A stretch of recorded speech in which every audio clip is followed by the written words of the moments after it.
내가 빛의 옷을 입고 장차 지구의 강림할 큰 빛의 날개 아래 머물기를 바란다고 하였고, 빛의 존재들이 없으면 지구는 소멸되는 절망에 빠지게 되므로 빛의 존재들의 출현이 지구의 희망이라고 하였고, 장차 지구에서 많은 수의 빛의 존재들이 출현하기를 소망한다고 하였다. 나는 어떤 방법으로 빛의 옷을 입고 빛의 존재로 살아갈 수 있는지를 물었다. 그러자 보이지 않는 목소리는 무아의 배려의식으로 성화되어야 가능하다고 하였다. 무아의 배려의식으로 성품이 성화되고 의식이 높은 곳에 머물러 있어야 빛의 옷을 입을 수 있으며 으뜸 인간으로 살아갈 수 있다고 하였다. 높은 의식에 머물기 위해서는 항상 교만을 버리고 겸손하며 무자아를 가질 것이며 항상 양심의 순결을 짓밟히지 않도록 노력하면 거룩한 의식이 거룩한 삶을 창조할 것이라고 하였다. 나는 그 목소리만 듣고 있어도 저절로 마음이 거룩해지는 것을 느꼈다. 보이지 않는 목소리는 지구가 자신들의 세상처럼 거룩한 세상으로 변화되기를 간절히 소망한다고 하였다. 나는 보이지 않는 목소리에서 거리의 감각을 느낄 수 없어서 물었다. 저기요. 거룩한 당신의 목소리는 귓가에서 속삭이는 듯도 하고 마음에서 울리는 것 같기도 한데 그 이유가 무엇이지요? 보이지 않는 목소리는 내 마음의 텔레파시를 통하여 대화를 주고받는 것이라 하였다.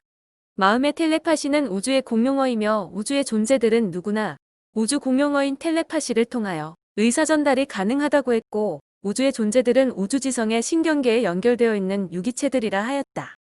저기요. 우주지성이란 무슨 뜻인가요?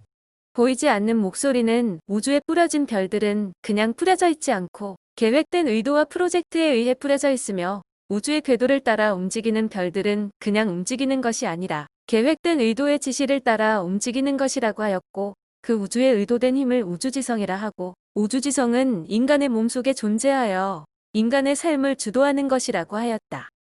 우주지성이 인간의 몸속에서 모두 살아나면 으뜸 인간으로 성화될 수 있으며, 마음의 텔레파시를 일으키는 힘의 원천이 우주지성이라고 설명하였다. 우주의 존재들은 우주 끝 아무리 멀리 떨어져 있어도 마음의 텔레파시로 의사전달이 가능하며 대화를 할 수 있다고 하였다. 우주의 유기체들인 우주의 존재들은 우주지성파 신경망의 회로에 의해서 시간과 거리에 관계없이 유기체들 상호 간의 무선통신이 가능하며, 유기체의 무선통신이 곧 마음의 텔레파시라고 하였다. 마음은 인간의 가슴에만 존재하지 않고 우주 삼라만상에 존재하는 모든 형상들 속에 하늘의 마음이 존재하며, 눈에 보이는 무엇 하나, 귀에 들리는 무슨 소리 하나에도 하늘의 마음이 담겨있지 않은 것이 없다고 했다. 하늘에 둥둥 떠가는 구름에도, 미풍에 흔들리는 풀잎 하나에도, 그리고 작은 미물들의 몸짓 하나에까지 하늘의 마음이 스며있지 않은 것이 없지만, 인간들의 마음이 어둠으로 가려있기 때문에 그러한 하늘의 소리들을 듣지 못하고 하늘의 마음을 읽지 못하며 살아갈 뿐이라고 하였다. 나의 마음이 맑아지고 맑아지면 작은 하늘의 소리마저 놓치지 않고 다 들을 수 있으며, 내가 작은 하늘의 소리를 들을 수 있는 귀가 열리기를 바라고 바랄 뿐이라고 하였다. 나는 우주의 모든 유기체들이 우주지성파 신경망의 무선장치를 통해 마음의 텔레파시를 주고받을 수 있다니 듣기만 해도 가슴이 벅차고 행복한 소식이었다. 내 마음의 귀가 모두 열려져서 하늘의 작은 소리들까지 다 들을 수 있다면 너무 행복할 것 같았다.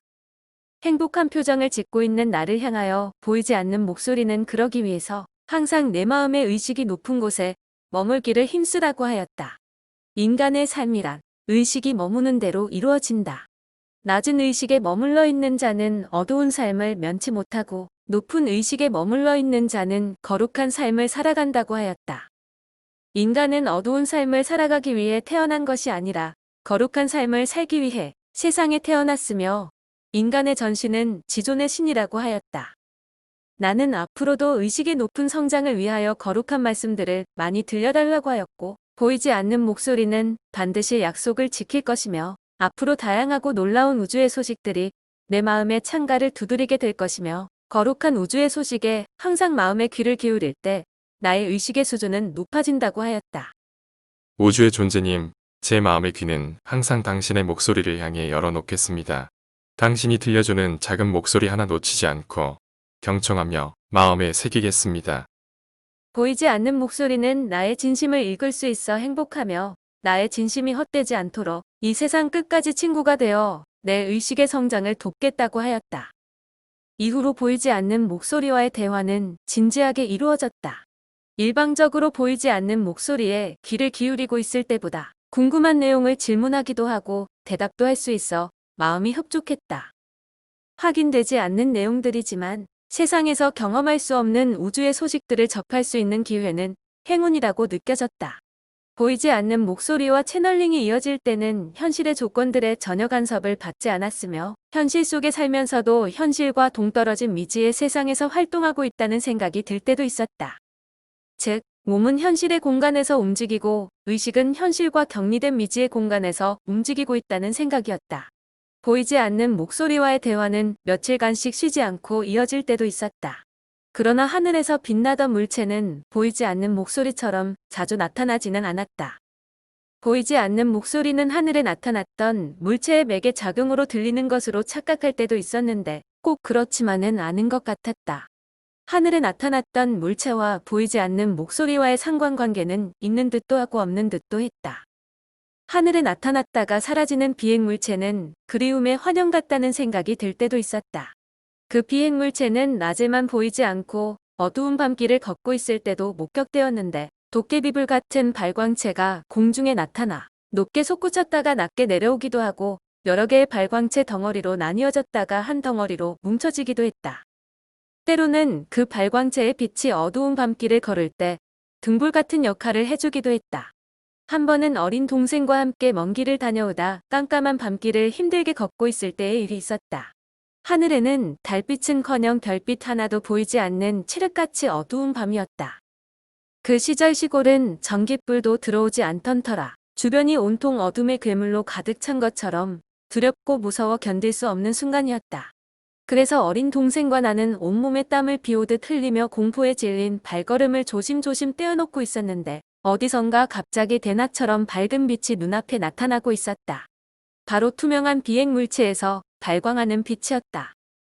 투명한 비행물체의 빛이 우리들 앞에서 밤길을 인도하니 우리 형제는 무사히 집에까지 도착할 수 있었다. 고해의 바다에서 당시 16세와 12세이던 우리 어린 형제를 남겨두고 할머니는 멀리 하늘나라로 떠나고 말았다. 천혜의 고아가 된 우리 형제는 고향을 등지고 도시의 객지로 나와 살게 되었다. 투명한 비행물체는 고향에서 뿐만 아니라 객지에서도 자주 눈에 띄었다. 투명한 비행물체가 나타나면 반드시 우주의 목소리도 들려왔다. 고향에서 바라보던 비행물체를 객지에서 바라볼 수 있으니 마치 반가운 친척을 다시 만난 것처럼 마음이 든든해졌다. 그리고 고향에서 듣던 보이지 않는 목소리를 객지에서도 다시 들을 수 있으니 외롭고 쓸쓸한 기분이 아니라 듬직한 위로의 힘이 되는 것 같았다. 투명한 비행물체의 빛은 보통 보랏빛이거나 연홍색이었는데 아주 가까이 다가왔을 때는 커다란 돔이 공중에 떠 있는 것처럼 보이기도 하고 멀리 떨어지면 작은 별처럼 보이기도 했다. 그러나 비행물체가 아무리 가까이 다가와도 아주 순식간에 사라져버리기 때문에 창문이나 출입문이 나 있는지조차 분간하기 어려웠다. 때로는 그 비행물체가 태양 속에 숨어 있다가 태양의 분신처럼 나타나 신비로운 핑크빛을 발산하며 하늘을 휘젓고 다니는 모습도 보여주었다. 밤에는 달 속에 숨어 있다가 달의 분신처럼 공중에 나타나 혜성처럼 우주쇼를 연출하며 밤하늘을 휘젓고 다니는 묘기도 보여주었다. 그 투명한 비행물체가 때로는 환영처럼 느껴질 때도 있었지만 목격하고 나면 기분이 무척 좋았다. 무언가 보이지 않는 힘이 주변에서 지켜주고 있다는 생각에 마음이 든든해지기 때문이었다. 미지의 비행물체와 나는 보이지 않는 교감이 이루어지고 있었다. 그러나 객지에서의 생활고는 눈물겹도록 어려웠다. 특히 어린 동생과 함께 입에 풀칠하기도 어려운 상황에서 학업을 포기하지 않고 이어가려니 셋바와의 부딪힘은 만만치 않았다. 두 사람의 학비와 쌀을 얻기 위해 해보지 않은 일이 없었다. 신문팔이, 껌팔이는 물론 시장에서 짐을 나르는 지게꾼 일도 마다하지 않았다. 다른 일은 다 할 수 있는데 지게꾼 일은 쉽지 않았다. 물건을 지게에 가득 싣고 일어나면 다리가 휘청거리고 지게가 등에 달라붙지 않아 발걸음이 뒤뚱거리고 금방이라도 짐이 쏟아질 것 같았다. 지게질은 아무나 하는 것이 아니라 요령이 필요했기 때문이다. 그러다 한 번은 큰일을 내고 말았다. 어느 부잣집 마나님이 집안의 잔치를 하기 위해서 시장에 과일을 사러 나왔는데 내가 그 짐을 지게에 싣고 날라주게 되었다. 수박, 참외, 토마토 등을 지게에 가득 싣고 가는데 서투른 지게질 때문에 다리가 휘청거리다가 끝내 차가 다니는 큰 길가에서 넘어지고 말았다. 지게에서 쏟아진 과일들이 큰 길 복판으로 흩어지며 굴러가는데 가관이 아니었다. 나는 너무나 황당한 일을 눈앞에 두고 부잣집 마나님의 얼굴을 제대로 바라볼 수조차 없었다. 화가 난 마나님은 입도 열지 못하고 얼굴을 불그락 푸르락하며 씩씩거리는데 나는 어떤 호통이 떨어질지 몰라 주눅이 잔뜩 들어 있었다. 그때 함께 따라왔던 내 또래의 마나님 딸이 엄마를 달랬다. 엄마, 과일보다 사람이 다치지 않아 다행이잖아. 과일은 다시 사면 되니까 저 짐꾼을 용서해줘. 하며 내게로 다가와 다친 데는 없느냐고 물었다. 그리고 넘어져 있는 나를 일으켜주며 옷에 묻은 먼지도 털어주었다. 얼굴이 희고 백설공주처럼 아름다운 아가씨였다. 나는 부끄러운 생각에 얼굴을 붉히며 아가씨의 물음에 아무 대답도 하지 못했다. 그리고 자신도 모르게 두 눈에서 눈물이 주르륵 흘러내렸다. 아가씨는 손수건과 얼마의 용돈을 내 손에 들려주며 이렇게 말했다. 힘내세요. 지금은 힘들지만 나중에 좋은 날이 있을 거예요. 멍하니 서 있는 내 앞에서 선녀 같은 그 아가씨는 그녀의 어머니와 함께 다시 과일을 사러 시장으로 들어갔다. 시장 입구 저만큼 서 아가씨는 다시 뒤돌아보며 손을 흔들어 주었다. 그 시절 아무리 노력해도 배가 고팠다. 배고프면 사람이 천해진다는 뜻을 그때 알 것 같았다. 너무 배고플 때는 땅에 떨어져 있는 음식이라도 주워 먹고 싶을 때가 있었다. 누군가 먹다 버린 빵 조각이라도 길가에서 발견하면 저절로 손이 가려 했지만 문득 자존심을 지켜야 한다는 생각에 손을 멈추어야 했다. 떨어진 음식은 개나 주워 먹는 거란다. 아무리 배고파도 떨어진 음식은 다시 입에 넣지 말아라.